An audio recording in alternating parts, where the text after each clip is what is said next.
Welcome to episode number 99 of the Friday Fizz. This week, we've got an urgent announcement. Do you realise how much data Facebook and Google have on you?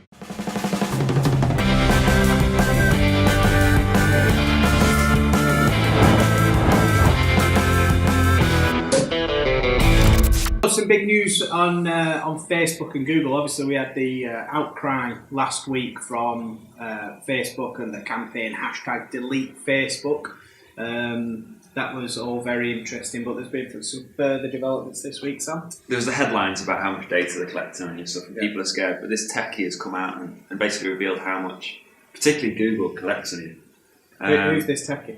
He's just a tech consultant and web developer. But he's done some research and he's got like 200,000 retweets on Twitter, Edward Snowden being one of them. And he's just broken down how much data Google collects on you. I think most people know it stores your location, so you can like pinpoint yourself on a map. But it knows how much time you spent in those locations, how much time you spent travelling in between. So you can see a whole history since you've turned on your phone to now of where you've been. You can turn that off, but most people don't. Search history across all your devices. So it stores literally everything. It creates an advertisement profile. So this is when you see an ad, obviously. We know this. But in terms of the data, stores information on every app you use, every extension, how often you use them, where you use them, how you try and interact with them. And this guy basically tried to download a file of all the data. 'Cause you can do that and see what Google stores on it. And it was 5.5 gig, which is about 3 million Word documents. It's pretty crazy in terms of how much they store in it. Every message you've ever sent, every file you've ever been sent or sent, all the contacts in your phone, all the audio messages you've ever been sent, literally everything you think that's on your phone, they've probably got you some think it's yours, it's not, it's theirs. Yeah, realistic, particularly if you're backing up to the Google Drive or something. Yeah.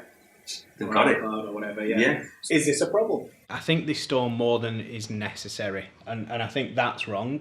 If there's no obvious reason for them to store data, for example, voice messages. To my knowledge, they don't use those voice messages for marketing purposes. Maybe they have plans to in the future, I don't know. But, you know, a personal voicemail, I don't see why they should save that. It's saved on your phone. If I'm backing it up, so be it. That's my choice to back it up. But I don't think they should save it otherwise. So I think the issue here is that they save data that they have no right in owning. I don't mind them collecting data that's going to help them do marketing and advertising, because that's their business. That's their business model. And if you are bothered, you can reduce how much they can collect on you. In terms of collecting where you are and things like that, as far as I'm concerned, as long as that data doesn't get leaked, it's not an invasion of privacy, because all they're doing is they're helping it. So when I get in my car now, my phone pops up and it says 15 minutes to home or 20 minutes to the office. I've never told it where my office or where home is. It just knows because of the amount of time I've spent here. And therefore that for me is them just trying to provide efficiencies. Yeah, that is just streamlining your life almost, isn't it? It's them trying to step in and make themselves as useful as possible. I suppose like Facebook, that tracks what apps you download. So when you're talking about ads and how much data it collects, and you're like, some of our clients ask, how can we target people so specifically? Like, how do we know that they're single or that they're parents or something like that? Facebook knows when you downloaded Tinder. So it knew you were single between that date and that date. So it can advertise to you as a singleton. Then as soon as you delete Tinder, it assumes you're in a relationship, I guess, or something. So then your ads will start changing. Yeah, there'll be an algorithm. Just like there'll be mums that download Mumsnet. So that means they're a young mum. It is crazy how much data they've got on you. It's just being aware of that. I think if people are aware, they can either make the security settings a lot tighter or just reduce what they share with things like Facebook. One of the challenges here is that we're not educating the new people coming through on what data is collected, the risks of that data, and the risks of sharing certain things online. To me, it comes down to education. The problem is that we've got this massive void, though, of people maybe a bit older than us, right up to 60, 70, that will never grasp this concept. But yet we're still capturing all their data, and they don't really know how to prevent that if they want to. Obviously, Facebook are trying to do some of this press now, making it as easy as possible to find out what data they're storing on you. So that they're trying to backtrack almost and say, look, we're being open about it, this is what we collect, opt in, opt out, etc. Ultimately, this is the way of the world, right? We're going to be more and more connected. It won't be long before we're all wearing technology, not just wearing, but actually embedded in our bodies. It's not long. 10, 20, 30 years, and we'll all be walking around with chips in our bodies to open doors and to pay for things, using tech and stuff like that. That's only around the corner. Yeah. So we're going to get more and more connected. It's about awareness and it's about education, and I think the tech companies have a responsibility to educate us, because the reality is they're doing that we don't understand, right? So they've got to educate us, and they've got to educate the general public. Otherwise, it's going to be like Resident Evil and Umbrella Corp. There's a scary thought. So let's move on to a light-hearted one. Cruise ship. A cruise company, Carnival Cruise, I think, offered a 15-year-old from America a free cruise for him and his family in exchange for his Snapchat handle. Again, this just shows the value of things like Twitter handles, Snapchat handles.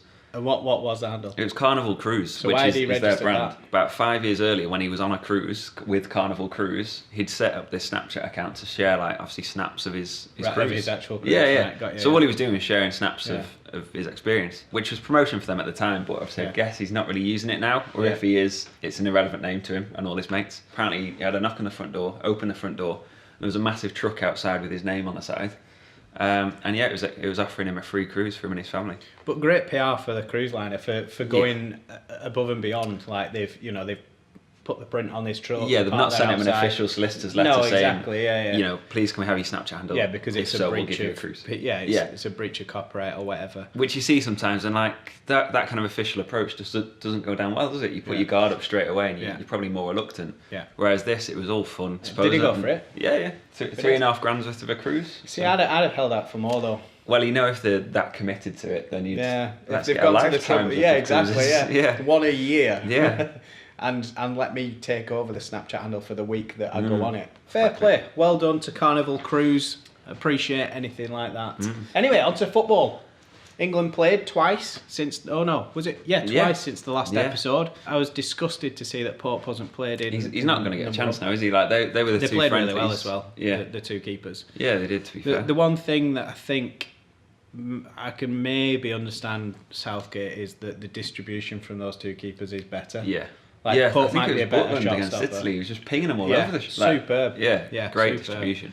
And I think that you need that. You need that extra player who Yeah. can use his feet in an international game. And that might just be experience. Like Pope's played for 6-9 months in the Premier League. Like the others have been playing for a few years now. And he's slightly younger as well, I think. Isn't he? So he's got a couple of years. Pickford's younger, I think, but he's been playing for longer in the Premier League. So Tarky got his debut. Yeah.